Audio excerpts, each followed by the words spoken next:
ಮರಳು ಮರಳಾದ ಅಜ್ಜಿ ಮುತ್ತಜ್ಜಿ ಮಾಡಿದ ತುಪ್ಪ ಅಂತ ಹೇಳ್ಕೊಂಡು ಅಡ್ವರ್ಟೈಸ್ಮೆಂಟ್ ಕೊಡ್ತಾರೆ. ಸೊ ನಾವು ಅನಿವಾರ್ಯವಾಗಿ ಮನೆಯದು ತುಪ್ಪ ಇಲ್ಲ ಅಂದಾಗ ಫ್ಯಾಕ್ಟ್ರಿ ತುಪ್ಪಗಳನ್ನೇ ಬಳಸ್ತೀವಿ. ಆ ತುಪ್ಪ ತಿನ್ಮೇಲೆ ಅನ್ಸೋದು ಒಂದೇ, ಇನ್ನೊಂದ್ಸಲ ಜೀವನದಾಗ ತುಪ್ಪದ ಆಸೆನೆ ಬಿಟ್ಟೋಗ್ಬೇಕು, ಹಂಗಿರುತ್ತೆ. ಸೊ ಕೆಲವರಿಗೆ ಅದು ಅಡ್ಜಸ್ಟ್ ಆಗಿರುತ್ತೆ, ಇನ್ ಕೆಲವರಿಗೆ ಮನೆ ತುಪ್ಪ ತಿಂದವರಿಗೆ ಅದು ಅಡ್ಜಸ್ಟ್ ಆಗಿರೋದಿಲ್ಲ. ಫ್ಯಾಕ್ಟ್ರಿ ತುಪ್ಪ ಅದೆಷ್ಟೇ ಚೆನ್ನಾಗಿರ್ಲಿ, ಮನೇಲಿ ಮಾಡಿದ ತುಪ್ಪಕ್ಕೂ ಆ ಫ್ಯಾಕ್ಟ್ರಿ ತುಪ್ಪಕ್ಕೂ ತುಂಬಾನೇ ವ್ಯತ್ಯಾಸ ಇರುತ್ತೆ. ನ್ಯಾಚುರಲಿಟಿ ಅನ್ನೋದು ಮನೇಲಿ ಮಾತ್ರನೇ ಸಿಗೋದು ನಿಮಗೆ. ಒಂದೊಂದು ಊರಲ್ಲಿ ಒಂದೊಂದು ಭಾಗದಲ್ಲಿ ಒಂದೊಂದ್ ತರ ತುಪ್ಪನ ಮಾಡ್ತಾರೆ. ಸೊ ಇವತ್ತು ನಮ್ಮ ಕಡೆ ನಾವು ದಾವಣಗೆರೆ ಸೈಡ್ ನಾವು ಮಾಡುವಂತ ತುಪ್ಪನ ಹೇಳ್ಕೊಡ್ತಾ ಇದ್ವಿ. ಇದು ನಮ್ಮ ಹಳ್ಳಿ ಶೈಲಿ, ಅಂದ್ರೆ ಒಂದು ರೀತಿ ಪದ್ಧತಿಯಾಗಿ ಬಂದಿರೋದು ಯಾವ ರೀತಿ ಮಾಡೋದು ಅಂತ. ಸೊ ಎಲ್ಲ ಐಟಮ್ಸ್ನು ಕೂಡ ನಿಮಗೆ ತೋರಿಸ್ತೀನಿ. ಕೆಲವೊಂದೊಂದು ಐಟಮ್ಸ್ ನೀವು ಹಾಕಿದ್ರೆ ಚೆನ್ನಾಗಿರುತ್ತೆ, ಇನ್ ಕೆಲವು ಐಟಮ್ಸ್ ಹಾಕ್ಲಿಲ್ಲದ್ರೇನು ಚೆನ್ನಾಗಿರುತ್ತೆ.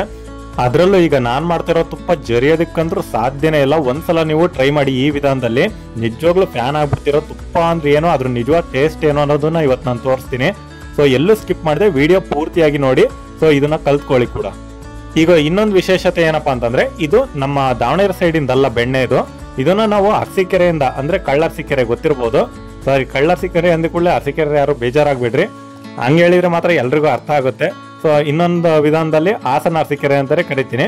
ಸೊ ಹಾಸನ ಅರಸೀಕೆರೆಯಿಂದ ತರಿಸ್ತೀವಿ. ಯಾಕೆ ಅಂತಂದ್ರೆ ಅಲ್ಲೇ ಬೆಣ್ಣೆ ನಮಗೆ ತುಂಬಾ ಇಷ್ಟ ಆಗುತ್ತೆ. ಅಲ್ಲೇ ಸೈಡ್ ಇಂದ ಆದ್ರೆ ಒಂದು ರೇಟು ಕಡಿಮೆ, ಇನ್ನೊಂದು ನಾವು ಅನ್ಕೊಂಡಿದ್ದ ತರಾನೇ ಟೇಸ್ಟ್ ಬರುತ್ತೆ ತುಪ್ಪನೂ ಕೂಡ. ಸೊ ಹಂಗಾಗಿ ಅಲ್ಲಿಂದಾನೇ ತರಿಸ್ತೀವಿ ನಾವು.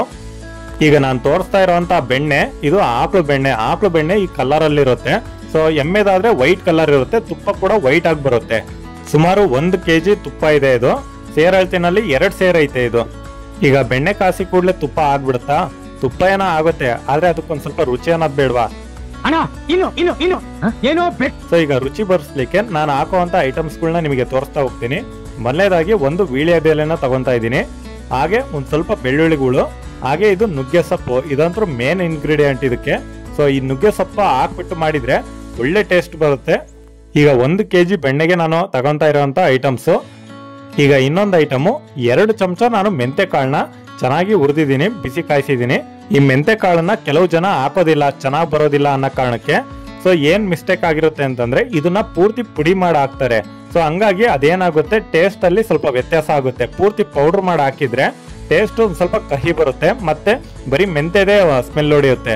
ಹಂಗಾಗಿ ಅದನ್ನ ಇಷ್ಟಪಡೋದಿಲ್ಲ. ಆದ್ರೆ ಮೆಂತೆ ಕಾಳನ್ನ ಯಾವ ರೀತಿ ಯೂಸ್ ಮಾಡೋದು ಅಂತ ಆಮೇಲೆ ಹೇಳ್ತೀನಿ. ಈಗ ಒಂದ್ 2 ರಿಂದ 3 ಒಣಮೆಣಸಿನಕಾಯಿನ ಯೂಸ್ ಮಾಡ್ತಾ ಇದೀನಿ. ಇವು ತುಂಬಾ ಹಳೆವು ಆಲ್ರೆಡಿ. ಸೊ ಇವೇ ಇದ್ದದ್ ನನ್ನ ಹತ್ರ, ಈಗ ಅದನ್ನೇ ಹಾಕ್ತಾ ಇದ್ದೀನಿ. ನಿಮ್ಮ ಹತ್ರ ಒಳ್ಳೆ ಕ್ವಾಲಿಟಿ ಇತ್ತು ಅಂದ್ರೆ ಅದನ್ನ ಹಾಕಿ, ತುಂಬಾ ಚೆನ್ನಾಗಿರುತ್ತೆ. ರೆಡಿಮೇಡ್ ತುಪ್ಪಗಳಲ್ಲಿ ಮೆಣಸಿನಕಾಯಿನ ಯೂಸ್ ಮಾಡೋದಿಲ್ಲ, ಖಾರ ಆಗ್ಬಾರ್ದು ಅಂತ. ತುಪ್ಪಕ್ಕೆ ಒಂದ್ ಸ್ವಲ್ಪ ಖಾರನ ಹಾಕ್ಲೇಬೇಕು ನಾವು, ತುಂಬಾ ರುಚಿಯಾಗಿ ಬರುತ್ತೆ. ಈಗ ಮೆಂತೆ ಕಾಳನ್ನ ಯಾವ ರೀತಿ ಅಂತಂದ್ರೆ, ನಾನು ಪೂರ್ತಿ ಪೌಡರ್ ಆಗಿ ಮಾಡ್ಕೋತಾ ಇಲ್ಲ, ಸ್ವಲ್ಪ ಮಟ್ಟಿಗೆ ಅದನ್ನ ಜಜ್ತಾ ಇದ್ದೀನಿ. ನೋಡ್ತಾ ಇರ್ಬೋದು, ಸಣ್ಣ ಸಣ್ಣ ಚೂರಾಗೋ ರೀತಿನಲ್ಲಿ ನಾನು ಜಜ್ತಾ ಇದ್ದೀನಿ. ಹಾಗೆ ಇದು ಜಾಲರಿನಲ್ಲಿ ಸೋಸಿದಾಗ ನಮಗೆ ಆ ಮೆಂತೆ ಕಾಳುಗಳೆಲ್ಲ ಹಾಗೆ ಸಿಗ್ಬೇಕು ಅದಕ್ಕೆ ಜಾಲರಿಗೆ. ಸೊ ಆ ರೀತಿಯಾಗಿ ಜಜ್ತಾ ಇದ್ದೀನಿ ನಾನು. ಈಗ ಬೆಳ್ಳುಳ್ಳಿಗಳ್ನ ಸಹಿತ ನಾನು ಜಜ್ಬೇಕಾಗುತ್ತೆ, ಒಂದ್ ಸ್ವಲ್ಪ ಮಟ್ಟಿಗೆ ರಸ ಬಿಡ್ಬೇಕಲ್ಲ. ಸೊ ಅದಕ್ಕೋಸ್ಕರ ಹಾಗಾಗಿ ಬೆಳ್ಳುಳ್ಳಿನೂ ಸಹಿತ ಜಜ್ಜಿದ್ದೀನಿ. ಈಗ ತುಪ್ಪ ಮಾಡ್ಲಿಕ್ಕೆ ನಾನು ಸ್ವಲ್ಪ ದೊಡ್ಡ ಪಾತ್ರೆನೇ ಇಟ್ಕೊಂಡಿದ್ದೀನಿ. ನಾವು ಸಣ್ಣ ಪಾತ್ರೆ ಯೂಸ್ ಮಾಡಬಾರ್ದು. ಯಾಕೆ ಅಂತಂದ್ರೆ ಇದು ಸ್ವಲ್ಪ ಉಕ್ಕೋ ಅಂತ ಸಾಧ್ಯತೆ ಅಥವಾ ಅದು ಸಿಡಿಯೋ ಅಂತ ಚಾನ್ಸಸ್ ಬಹಳ ಇರುತ್ತೆ. ಹಾಗಾಗಿ ಸಣ್ಣ ಪಾತ್ರೆ ಯೂಸ್ ಮಾಡಬೇಡಿ. ಈಗ ಪಾತ್ರೆನ ಒಲೆ ಮೇಲೆ ಇಟ್ಟಿದ್ದೀನಿ ತುಪ್ಪ ಕಾಯಿಸ್ಲಿಕ್ಕೆ. ಸೊ ಈಗ ಹೈ ಫ್ಲೇಮ್ ಅಲ್ಲೇ ಇಟ್ಕೊಂಡು ಮಾಡ್ಬೇಕು ಇದನ್ನ. ಈಗ ಬೆಣ್ಣೆನು ಒಂದ್ ಅರ್ಧ ಕರಗಿದೆ ಅಂತ ಅಂದಾಗ ನಾವು ಮೆಂತೆ ಕಾಳನ್ನ ಜಜ್ಜಿಟ್ಟಿದ್ವಲ್ವಾ, ಸೊ ಆ ಕಾಳುಗಳನ್ನ ಹಾಕೋತಾ ಇದ್ದೀನಿ. ಆ ಬೆಣ್ಣೆನ ಕರಗಿಸ್ತಾನೆ ಸ್ವಲ್ಪ ಖಾರ ಪುಡಿ ಹಾಕ್ತಾ ಇದ್ದೀನಿ. ಜಸ್ಟ್ ಒಂದು ಚಮಚಕ್ಕಿಂತ ಕಡಿಮೆ ಇದೆ ಇದು. ಇದೇನಕ್ಕೆ ಅಂತಂದ್ರೆ ಕಲರ್ಗೋಸ್ಕರ, ಮತ್ತೆ ಮೆಣಸಿನ್ಕಾಯಿಂದ ಅಷ್ಟು ಖಾರ ಬರೋದಿಲ್ಲ ಒಣಮೆಣಸಿನ್ಕಾಯಿಂದ. ಹಾಗಾಗಿ ನಾವು ಸ್ವಲ್ಪ ಖಾರದ ಪುಡಿನೂ ಯೂಸ್ ಮಾಡ್ಬೇಕಾಗತ್ತೆ. ಖಾರ ಜಾಸ್ತಿ ಬೇಕು ಅಂತ ಅಂದ್ರೆ ಮಾತ್ರ. ಸೊ ಸ್ವಲ್ಪ ಖಾರ ತಿನ್ನಲ್ಲ, ಸಪ್ಪೆ ಇದ್ರೇನೆ ಚೆನ್ನಾಗಿ ಅಂತ ಅಂದ್ರೆ ನೀವು ಖಾರ ಪುಡಿನ ಜಾಸ್ತಿ ಹಾಕಕ್ ಹೋಗ್ಬೇಡಿ, ಅಥವಾ ಯೂಸೇ ಮಾಡಕ್ ಹೋಗ್ಬೇಡಿ. ಮೆಣಸಿನ್ಕಾಯಿ ಹಾಕಿರ್ತೀರಲ್ವಾ ಸಾಕದು. ಹಾಗೆ ಇನ್ನೊಂದು, ಖಾರ ಪುಡಿ ಹಾಕಿದ್ರೆ ನಾವು ಸ್ವಲ್ಪ ಜಾಸ್ತಿ ದಿನ ಬರುತ್ತೆ ಇದು ಬಾಳ್ಕೆ. 1 ತಿಂಗಳು 2 ತಿಂಗಳು ತನಕನೂ ಕೂಡ ನಾವು ತುಪ್ಪನ ನಾವು ಯೂಸ್ ಮಾಡ್ಬೋದು, ಚೆನ್ನಾಗೇ ಇರುತ್ತೆ ಅಂತದು. ಸೊ ಅದಕ್ಕೋಸ್ಕರ ಖಾರ ಪುಡಿನೂ ಕೂಡ ಯೂಸ್ ಮಾಡ್ತಾರೆ. ಹಾಗಾಗಿ ನಾನು ಮಾಡಿದ್ದೀನಿ. ಈಗ ಬೆಣ್ಣೆ ಎಲ್ಲ ಕರಗಿ ಒಂದ್ ಸ್ವಲ್ಪ ಕುದಿಯೋದಕ್ಕೆ ಸ್ಟಾರ್ಟ್ ಆಗುತ್ತೆ. ನಾವು ಒಂದು 3 ನಿಮಿಷ ಅಂತೂ ಹೀಗೆ ಅದನ್ನ ಕುದಿಯೋಕೆ ಬಿಡ್ಬೇಕಾಗುತ್ತೆ ಫಸ್ಟ್. ಸೊ ಹಾಗಾಗಿ ಕುದಿಯೋದಕ್ಕೆ ಬಿಡ್ತಾ ಇದ್ದೀನಿ. ಈಗ ನೆಕ್ಸ್ಟ್ ಪ್ರೊಸೆಸ್ಗೆ ಹೋಗೋಕ್ಕೂ ಮುಂಚೆ ಫಸ್ಟ್ ಒಂದು ಸೇಫ್ಟಿ ಪ್ರಿಕಾಷನ್ ನ ಹೇಳ್ತಾ ಇದ್ದೀನಿ. ಈ ತುಪ್ಪನ ನಾವ್ ಏನೇನ್ ಐಟಮ್ಸ್ಗಳನ್ನ ಇವಾಗ ಹಾಕ್ತಿವಲ್ವಾ, ಕುದಿಯೋದಕ್ಕೆ ಸ್ಟಾರ್ಟ್ ಆದ್ಮೇಲೆ ಅದು ಸಿಡಿಯೋ ಅಂತ ಚಾನ್ಸಸ್ ಬಹಳ ಇರುತ್ತೆ. ಸೊ ಹಾಗಾಗಿ ನಾವು ಯಾವ ರೀತಿ ಅದನ್ನ ಹಾಕ್ತಾ ಹೋಗ್ಬೇಕು ಅನ್ನೋದನ್ನು ಕೂಡ ನೀವು ನೋಡ್ಕೋಬೇಕಾಗತ್ತೆ. ಹಾಗೆ ಸ್ಟಾರ್ಟಿಂಗ್ ಇದು ಚೆನ್ನಾಗಿ ಕಾದಿದೆಯೋ ಇಲ್ವೋ ತುಪ್ಪ ಅಂತ ನಾವು ಚೆಕ್ ಮಾಡಬೇಕು. ಹಾಗಾಗಿ ಒಂದೇ ಒಂದು ಚಮಚದಷ್ಟು ನಾವು ಮಜ್ಜಿಗೆನ ಫಸ್ಟ್ ಒಂದು ಸ್ವಲ್ಪ ಬಿಡಬೇಕಾಗುತ್ತೆ. ಅದರಲ್ಲಿ ಅದು ಬಿಟ್ಟೆ ಕೂಡಲೇ ಚಟಪಟ ಅಂತ ಸಿಡಿಯೋದಕ್ಕೆ ಸ್ಟಾರ್ಟ್ ಆಯಿತು ಅಂತಂದರೆ ಅಲ್ಲಿಗೆ ಸ್ಟಾರ್ಟಿಂಗ್ ಚೆನ್ನಾಗಿ ಕಾದಿದೆ ಅಂತ ಅರ್ಥ ಅದು.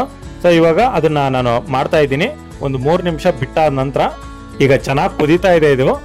ಇವಾಗ ನೀವು ಕ್ಯಾಪ್ನ ಯಾವಾಗಲೂ ನೀವು ಮುಚ್ಚಿರಲೇಬೇಕು, ಯಾಕಂದರೆ ಸಿಡಿದು ಬಿಡುತ್ತೆ ಒಂದೇ ಸಲ. ಈಗ 1 ಚಮಚ ಮಜ್ಜಿಗೆನ ಹಾಕಿ ತಕ್ಷಣಕ್ಕೆ ಮುಚ್ತಾ ಇದ್ದೀನಿ ನಾನು.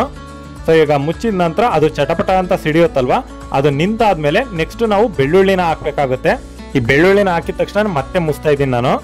ಹೀಗೆ ಅದನ್ನ ಒಂದೊಂದೇ ಐಟಮ್ ಹಾಕಿ ಕೂಡಲೇ ಮುಚ್ತಾ ಹೋಗ್ಬೇಕಾಗುತ್ತೆ. ನಾವು ಐಟಮ್ಗಳನ್ನ ಹಾಕ್ತಿವಿ, ಸಿಡಿಲಿಕ್ಕೆ ಸ್ಟಾರ್ಟ್ ಆಗುತ್ತೆ. ಸಿಡಿಯೋದೆಲ್ಲ ನಿಂತಾದ್ಮೇಲೆ ನೆಕ್ಸ್ಟ್ ಐಟಮ್ ಹಾಕ್ಬೇಕು ನಾವು, ಇಷ್ಟೇ ಇದರಲ್ಲಿ. ಈಗ ನೆಕ್ಸ್ಟ್ ಮೆಣಸಿಕಾಯಿನ ಹಾಕ್ತಾ ಇದ್ದೀನಿ. ಈಗ ಮೆಣಸಿಕಾಯಿ ಆದ ನಂತರ ನುಗ್ಗೆ ಸೊಪ್ಪು ಏನಿರುತ್ತೋ ಅದನ್ನು ಕೂಡ ಹಾಕ್ತಾ ಇದ್ದೀನಿ. ನೀವು ಯಾವ ಐಟಮ್ ಬೇಕಾದ್ರೆ ಹಿಂದೆ ಮುಂದೆ ಹಾಕಿ, ಆದರೆ ಸ್ಟಾರ್ಟಿಂಗ್ ಹಾಕಿದ ಬೆಳ್ಳುಳ್ಳಿ ಮಾತ್ರ ಫಸ್ಟೇ ಹಾಕ್ಬೇಕಾಗುತ್ತೆ. ಯಾಕಂದ್ರೆ ಫಸ್ಟ್ ಬೆಳ್ಳುಳ್ಳಿ ಅದು ಚೆನ್ನಾಗಿ ಬೇಯಬೇಕು, ಹಂಗಾಗಿ ಬೆಳ್ಳುಳ್ಳಿನೇ ನಾವು ಫಸ್ಟ್ ಹಾಕ್ಬೇಕಾಗುತ್ತೆ. ಈ ವೇಳೆದೆಲೆ ಮೇಲೆ ತೇಲ್ತಾ ಇರುತ್ತೆ, ಸೊ ಹಾಗಾಗಿ ನಾವೇ ಮುಣುಕ್ಸ್ಬೇಕಾಗುತ್ತೆ ಅದನ್ನ. ಈಗ ಮುಣುಕ್ಸಕ್ಕೆ ಸ್ಟಾರ್ಟ್ ಮಾಡಿ ಕೂಡಲೇ ಮತ್ತೆ ಸಿಡಿಯೋದಕ್ಕೆ ಸ್ಟಾರ್ಟ್ ಮಾಡುತ್ತೆ. ಪ್ಲೇಟ್ ಮಾತ್ರ ಕೈನಲ್ಲೇ ಇಟ್ಕೊಂಡಿರಿ, ಅಪ್ಪಿತಪ್ಪಿನೂ ಮತ್ತೆ ಎಲ್ಲರೂ ತೆಗ್ದಿಟ್ಟು ಆಮೇಲೆ ಹುಡ್ಕಕ್ಕೆ ಸ್ಟಾರ್ಟ್ ಮಾಡಿರಾ. ಎಲ್ಲ ಐಟಮ್ಸ್ ಹಾಕಿದ್ದಾಯ್ತು. ಈಗ ಲಾಸ್ಟ್ ಒಂದೇ ಒಂದು ಐಟಮ್ ಇದಕ್ಕೆ ರುಚಿ ಕೊಡೋದು ಉಪ್ಪು. 1 ಚಮಚ ಕಲ್ಲುಪ್ಪನ್ನ ಹಾಕ್ತಾ ಇದ್ದೀನಿ ನಾನು. ಸೊ ಇವಾಗ ಹಾಕ್ಬಿಟ್ಟು ಮುಚ್ತಾ ಇದ್ದೀನಿ. ಸಿಡಿಯೋದೆಲ್ಲ ನಿಂತಾದ್ಮೇಲೆ ನಾವು ಅರ್ಧ ಕ್ಯಾಪ್ ಮಾತ್ರ ಓಪನ್ ಮಾಡಿಕೊಂಡು ಅದನ್ನ ಚೆನ್ನಾಗಿ ತಳ ಹಿಡ್ದಿರೋದನ್ನೆಲ್ಲ ನಾವು ಕೆರಿಬೇಕಾಗುತ್ತೆ. ಇಲ್ಲ ಅಂತಂದ್ರೆ ಮತ್ತೆ ಸಿಡಿದ್ ಬಿಡುತ್ತೆ ಒಂದೊಂದ್ಸಲ, ಏನಾರ ಇನ್ನೂ ಐಟಮ್ಸ್ ಹಸಿ ಇತ್ತು ಅಂತಂದ್ರೆ. ಸೊ ಅದಕ್ಕೋಸ್ಕರ ಅರ್ಧ ಮಾತ್ರ ಓಪನ್ ಮಾಡ್ಕೊಂಡೆ ನೀವು ಒಂದ್ ಸ್ವಲ್ಪ ತಳ ಹಿಡೋದನ್ನೆಲ್ಲ ಕ್ಲೀನ್ ಮಾಡ್ಕೊಳ್ಳಿ ಅದನ್ನ. ಇನ್ ಕೆಲವರು ಇದಕ್ಕೆ ಏಲಕ್ಕಿನೂ ಕೂಡ ಹಾಕ್ತಾರೆ. ಸೊ ಅದನ್ನಂತರ ಹಾಕಕ್ಕೆ ಹೋಗ್ಬೇಡಿ ನೀವು. ಏಲಕ್ಕಿ ಹಾಕಿದ್ರಿ ಅಂತಂದ್ರೆ ಅದೊಂಥರ ನೀರ್ ಹೊಡೆದಂಗ ಆಗುತ್ತೆ, ಅಂದ್ರೆ ತುಪ್ಪ ಹೋಗಿ ನೀರ್ ತರ ಅನ್ಸುತ್ತೆ ಅದು ತಿನ್ನೋದಿಕ್ಕೆ. ಸೊ ಹಾಗಾಗಿ ಏಲಕ್ಕಿ ಮಾತ್ರ ಯೂಸ್ ಮಾಡಕ್ಕೆ ಹೋಗ್ಬೇಡಿ. ಈಗ ಮತ್ತೆ ಮುಚ್ಚಿ ಒಂದು 2 ನಿಮಿಷ ಬಿಡ್ತಾ ಇದ್ದೀನಿ. ಈಗ ಮತ್ತೆ ಲಾಸ್ಟ್ ಅಲ್ಲಿ ಮತ್ತೆ ಒಂದ್ ಸ್ವಲ್ಪ ಮಜ್ಜಿಗೆನ 1 ಚಮಚದಷ್ಟು ಹಾಕಿ ಮತ್ತೆ ಮುಚ್ಚಿದ್ದೀನಿ. ಇಷ್ಟು ಹಾಕಿದ್ರೆ ಮುಗೀತದು. ಸೊ ಇಲ್ಲಿಗೆ ತುಪ್ಪ ರೆಡಿ ಆಯ್ತು ಅಂತಾನೆ. ನೋಡ್ತಾ ಇರ್ಬೋದು ಎಷ್ಟು ಚೆನ್ನಾಗಿ ಅದು ಸ್ಮೆಲ್ಲಲ್ಲೇ ಗೊತ್ತಾಗ್ಬಿಡುತ್ತೆ. ನೀವು ಮನೆ ಎಲ್ಲ ಘಮ ಘಮ ಅನ್ನುತ್ತೆ, ಅಷ್ಟು ಚೆನ್ನಾಗಿ ರೆಡಿ ಆಗಿರುತ್ತೆ ಇದು. ಈ ವಿಧಾನದಲ್ಲಿ ಒಂದ್ಸಲ ಟ್ರೈ ಮಾಡಿ ನೋಡಿ, ಯಾರು ಜರಿತಾರೋ ನಾನು ನೋಡ್ತೀನಿ, ಅಷ್ಟು ಸಖತ್ತಾಗಿರುತ್ತೆ. ಇನ್ನು ಹೊಗಳ್ತಾರೆ, ನೋಡೋದಕ್ಕೂ ಕೂಡ ಸಕ್ಕರೆ ಪಾಕ ಆದಂಗ ಇದೆ ಕೆಂಪಿಗೆ. ಈಗ ನಿಮಗೆ ಜಾಲರಿನಲ್ಲಿ ಸೋಸ್ಬಿಟ್ಟು ತೋರಿಸ್ತೀನಿ ಯಾವ ರೀತಿ ಇರುತ್ತೆ ಅಂತಂದು. ಆವಾಗಲೇ ಸಿಡಿಯುತ್ತೆ, ಕ್ಯಾಪ್ನ ಅವಾಗವಾಗ ಮುಸ್ತಾ ಇರಿ ಅಂತಂದೆಲ್ಲ ನೋಡಿ ಯಾವ ರೀತಿಯಾಗಿ ಸಿಡಿದಿದೆ ಅಂತ ಆ ಪ್ಲೇಟಿಗೆ. ಸೊ ಈ ರೀತಿಯಾಗಿ ಮತ್ತೆ ಮಕ ಮೂತಿ ಏನು ನೋಡಲ್ಲ, ಅದು ಹಂಗೆ ಸಿಡಿದು ಬಿಡುತ್ತೆ. ಸೊ ಹಾಗಾಗಿ ಆದಷ್ಟು ಹುಷಾರಾಗಿ ಮಾಡಿ ಇದನ್ನ. ನಾನು ಕೂಡ ಕೈಗೆಲ್ಲ ಸಿಡಿಸ್ಕೊಂಡ್ಬಿಟ್ಟಿದ್ದೀನಿ ಮಾಡಬೇಕಾದ್ರೆ. ನಿಮಗೆ ವಿಡಿಯೋ ಮಾಡಿ ತೋರ್ಸಕ್ ಹೋಗಿ ನಾನು ಕೂಡ ಸಿಡಿಸ್ಕೊಂಡ್ಬಿಟ್ಟೆ. ಸೊ ಇರ್ಲಿ ಪರವಾಗಿಲ್ಲ. ಈಗ ನೆಕ್ಸ್ಟ್ ಅದಕ್ಕೆ ಒಂದು ಸ್ಟೀಲ್ ಪಾತ್ರೆಗೆ ಹಾಕ್ಬಿಟ್ಟು ನಾನು ಸ್ಟೋರ್ ಮಾಡ್ತಾ ಇದ್ದೀನಿ ತುಪ್ಪನ ನೀವು ಬಿಸಿ ಇದ್ದಂಕಲ್ಲೂ ಕೂಡ ನೀವು ಸೋಸ್ಕೋಬಹುದು, ಅಥವಾ ತಣ್ಣಗಾದ್ಮೇಲಾದ್ರೂ ನೀವು ಸೋಸ್ಬೋದು. ನಾನೀಗ ಒಂದ್ ಸ್ವಲ್ಪ ಬಿಸಿ ಐತೆ ಹಂಗೆ ಸೋಸ್ತಾ ಇದ್ದೀನಿ. ಇದಕ್ಕೆ ಸ್ವಲ್ಪ ಕಬ್ಬಿಣ ಜಾಲರಿ ಆದ್ರೆ ಪಾಡು, ಯಾವುದೇ ಕಾರಣಕ್ಕೂ ಪ್ಲಾಸ್ಟಿಕ್ಕಿನ ಜಾಲರಿ ಯೂಸ್ ಮಾಡಬೇಡಿ. ಸೊ ಇವಾಗ ನೋಡ್ತಾ ಇರ್ಬೋದು ಕೆಂಪು ಪಾನಕ ಆಗಿದೆ, ಅದು ನೋಡ್ತಿದ್ರೇನೆ ಘಟ ಎತ್ಕೊಂಡ್ ಕುಡಿದು ಬಿಡೋಣ ಅನಿಸ್ತೈತೆ. ಸೊ ಅಷ್ಟು ಚೆನ್ನಾಗಿದೆ ಇದು. ಏನಿಲ್ಲ ಅಂದ್ರೆ ಒಂದು ಅರ್ಧ ಲೀಟರ್ಗಿಂತ ಜಾಸ್ತಿನೇ ಬಂದಿದೆ. 1 kg ಬೆಣ್ಣೆಗೆ ಅರ್ಧ ಲೀಟರ್ಗಿಂತ ಒಂದು ಸ್ವಲ್ಪ ಜಾಸ್ತಿನೇ ಇದೆ ಇದು. ಅಷ್ಟು ರೆಡಿ ಆಗಿದೆ.